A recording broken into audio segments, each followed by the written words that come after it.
विश्वास पाठक, प्रवक्ता भारतीय जनता पार्टी के, हमारे साथ मौजूद हैं।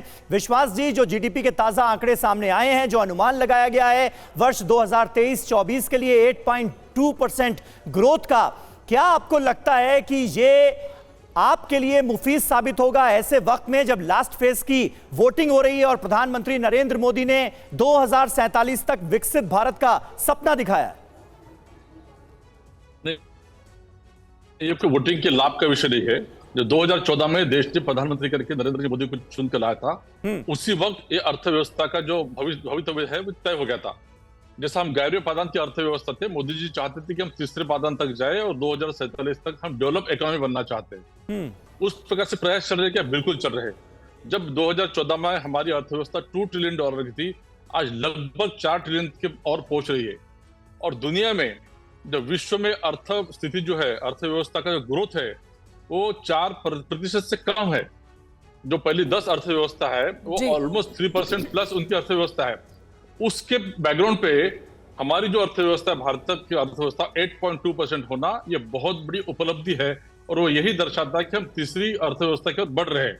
और ये होते हुए आप देखिए कि स्टैंडर्ड एंड पुअर्स, मूडीज, इनके रिपोर्ट से विपक्ष जो है, ये reserve bank statistical data India जो है उसको नहीं मानता है, लेकिन स्टैंडर्ड एंड पुअर्स, मूडीज समान संस्था जब कह रही है तो आपको यकीन करना जरूरी है। उनका काम तो विरोध के लिए विरोध करते हैं। उन्होंने एरियल स्ट्राइक के ऊपर भी संदेह निर्माण किया था, डोकलम पे भी संदेह निर्माण किया था। इसलिए विपक्ष क्या कहते हैं उसकी हमें चिंता नहीं है। 8.2% is a very very happy news for Indians. तो खुशी की खबर है। विपक्ष क्या कहता है इसकी चिंता नहीं है। लेकिन हमारे साथ विपक्ष से मौजूद हैं ज्योति सिंह। ज्योति सिंह जी, कांग्रेस पार्टी, राहुल गांधी रोजगार का मुद्दा उठाते रहे इस चुनाव प्रचार के दौरान और लगातार ये कहते रहे कि बेरोजगारी बढ़ी है, महंगाई बढ़ी है, लोगों के सामने तमाम तरह की दिक्कतें हैं, लेकिन देश की अर्थव्यवस्था बेहतर हो रही है, जो अनुमान था उससे और बेहतर की तरफ आगे बढ़ रही है। तो क्या इसको अब स्वीकार करेंगे आप कि देश की अर्थव्यवस्था बेहतरी की तरफ ही आगे बढ़ रही है, जिसे प्रधानमंत्री ट्रेलर बता रहे हैं? इसमें क्या बात है? इसमें तो बहुत अच्छी बात है। जब 1991 से ही, जब मनमोहन सिंह जब से लिबरलाइजेशन और जब इकोनॉमी की जब हम रिफॉर्म की बात शुरू किए थे, तब से हमारा सब कुछ ठीक चल रहा है। लेकिन सवाल क्या है? सवाल तो ये है ना कि जीडीपी बढ़ रहा है, इकोनॉमी बढ़ रहा है, तो अच्छी बात है, देश के लिए अच्छी बात है। लेकिन सवाल तो यहाँ ये है कि उसका जो फायदा है प्रधानमंत्री केवल कुछ लोगों को दे रहे हैं। उनको चिंता केवल इस देश के 1% अमीरों की है। तो हमारी कांग्रेस पार्टी और राहुल गांधी बार बार जो ये कहते हैं कि जो आर्थिक विषमताएं हैं उसको बराबर करें, उस खाई को पाटें। गरीब होता जा रहा है, अमीर अमीर होता जा रहा है। पर कैपिटा इनकम जितना जो कमा रहा था वो उतना ही है लोगों के पास, और जहां तक घट ही गया है। जहां तक इसकी बात ये कर रहे हैं कि ये बढ़ रहा है, जहां तक अब ये दुनिया से कंपेयर कर रहे हैं, दुनिया में तो गेहूं 26% जो है तो सस्ता हो रहा था, हमारे यहाँ 8% महंगा हुआ। गैस हमारे यहाँ 54, दुनिया में 54% जो है तो सस्ता हुआ, हमारे यहाँ 33% महंगा हुआ। तो सवाल देखिए, हमारी चिंता और राहुल गांधी और पूरे कांग्रेस, खड़गे जी की चिंता यही है कि इस देश में जो आर्थिक विषमताएं हैं वो खाई को बराबर करें। अगर ऐसी भी बात रहती तो हम कहते हैं कि टोटल इकोनॉमी में जो उत्पादन बढ़ा, आखिर उसका कुछ तो कहीं तो फायदा होना चाहिए ना। आखिर देखिए, जो नरेगा जो है उसमें लाइन लगी हुई है, लोग जो है तो शहर में नौकरी नहीं है,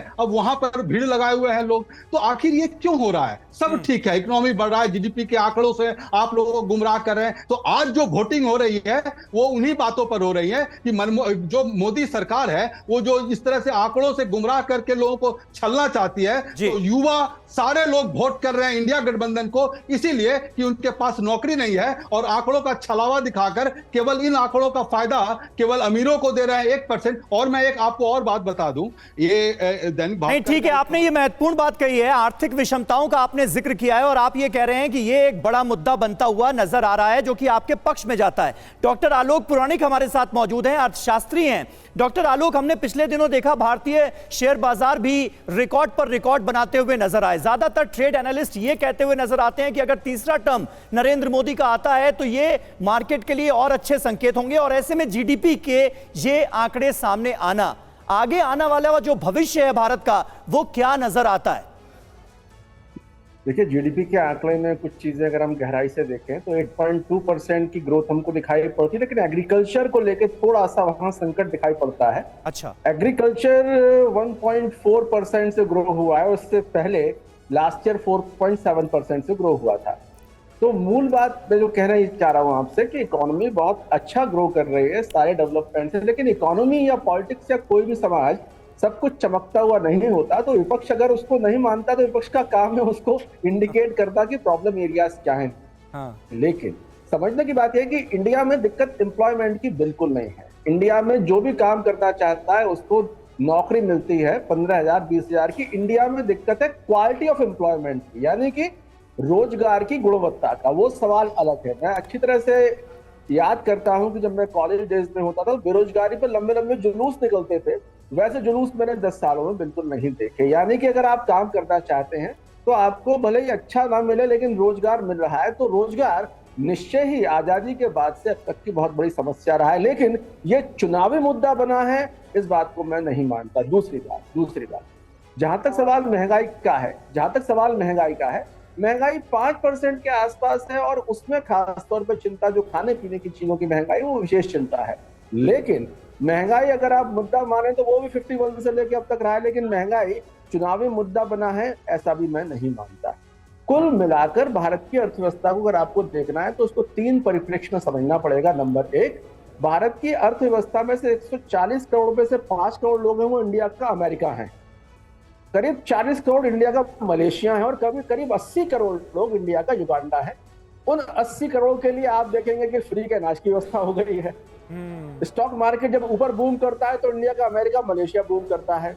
तो मुझे कुल मिलाकर दिखाई ये पड़ रहा है कि आर्थिक विषमता निश्चय ही एक डिबेट का विषय है कि साहब कुछ लोग बहुत अमीर हो रहे हैं और ये बयान बिल्कुल गलत है कि अमीर और अमीर होता जा रहा है, गरीब और गरीब होता जा रहा है। बिल्कुल नहीं, गरीब कुछ कम गति से अमीर हो रहा है, अमीर कुछ ज्यादा गति से अमीर हो रहा है, लेकिन गरीबी की ओर कोई नहीं जा रहा। तो कुल मिला के इकोनॉमिक्स के मसले एकदम से आप पॉलिटिकल जनरल स्टेटमेंट नहीं कर सकते कि ऐसा हो रहा है। और जैसा मेरा मानना जी आलोक जी, लेकिन अहम बात आप ये कह रहे हैं कि महंगाई, आप अहम बात ये कह रहे हैं कि रोजगार का मुद्दा चुनावी मुद्दा नहीं है या चुनाव में उसकी उस तरह की अपील नहीं है आपके मुताबिक,